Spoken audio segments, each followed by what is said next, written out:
By the time I realized something was wrong, I was already walking into it, and all it took was a favor. I'd just finished a double shift at the deli. My clothes smelled like fryer grease, my back hurt, and my head felt wrapped in cotton. I was already halfway home when my phone buzzed. My roommate. "Please grab cold meds, I can't breathe." I sighed, turned the car around. I was tired, but I cared about her. And that convenience store, the one open 24/7, was on my usual route. I'd been there 100 times. It felt safe, routine, normal. I had no idea I was walking straight into the wrong night. It was 1:40 a.m., a quiet Wednesday, nothing unusual. The parking lot was mostly empty except for one vehicle, a grey SUV, engine running, lights off, parked at a sharp angle toward the exit, like someone already planning to leave fast, and someone was sitting inside, a figure in the driver's seat, barely visible through the fogged windshield. I noticed it, but exhaustion makes you excuse things you shouldn't. I walked toward the entrance. As I stepped inside, my phone buzzed again. Auto join, store Wi-Fi. I ignored it, slipped the phone back into my pocket. Inside, the cold air hit me. Fluorescent lights humming overhead, refrigerators buzzing, the faint smell of old mop water and burnt coffee lingering in the air. The store looked empty, just the cashier and me. And one other person. A man in a blue hoodie stood in the canned goods aisle.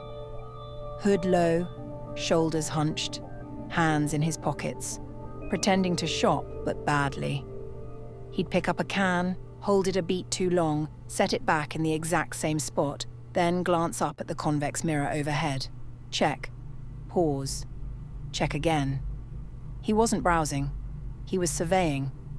And then I noticed something strange. He was wearing gloves. Thin gloves. The kind you wear for a purpose, not for weather. The cashier, a man in his late 40s, kept watching him too.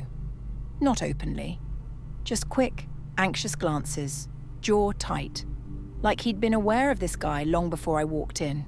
A tightening pulled through my stomach, the kind of instinctive tension your body makes before your mind understands why. But I kept moving, grabbed the medicine, headed to the counter. In the convex mirror above us, I caught the man in the blue hoodie again. And this time, he wasn't pretending anymore. He was standing completely still, staring directly at me, unblinking. My hands went cold. I set the items down. The cashier scanned them slowly, never lifting his head fully. Then he leaned in, just enough that only I could hear him. "Leave, now." My pulse jumped. "What the?" He barely shook his head. Footsteps approached. Steady. Controlled.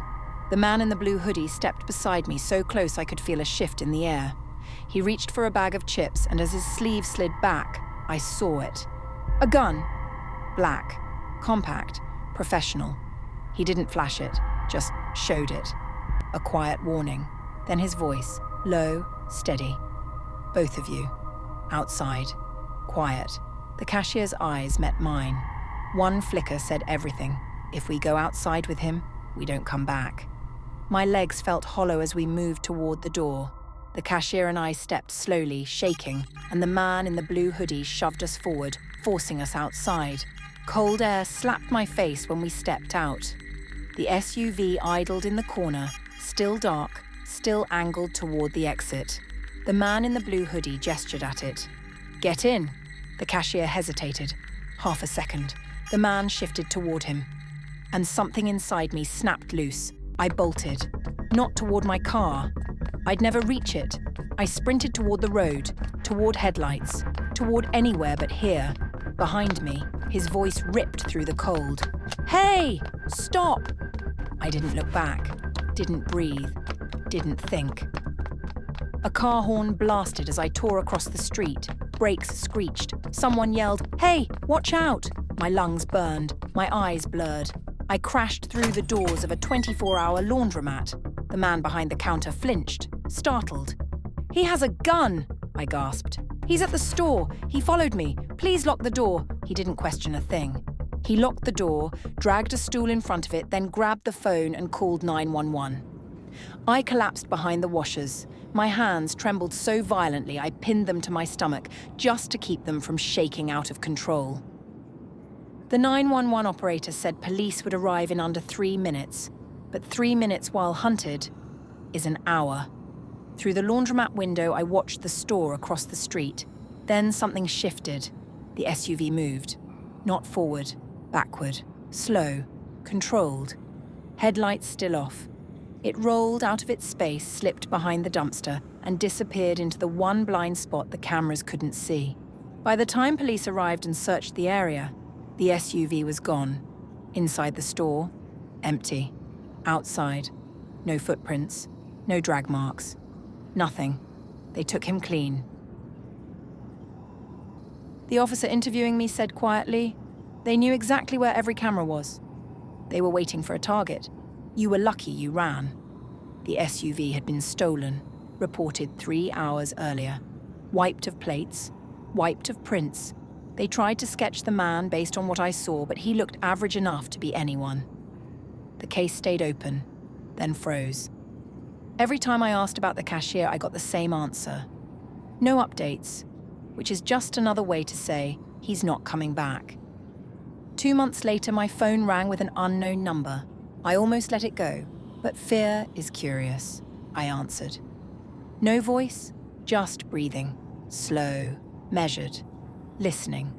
Then a man's voice, casual, almost amused. "You run fast." The line cut. I moved out within the week. I'm different now. Before that night, I noticed the surface of things. Sales signs, background music, who held the door. After that night, I notice everything. Angles of parked cars, people who pretend to shop, who watches the mirrors, who stands too still, whose hands stay buried in their pockets, who looks at exits instead of shelves. Hyper-awareness isn't a habit now, it's instinct, it's survival, it's guilt wrapped in vigilance, because I ran and someone else didn't. That night ended. The feeling never did.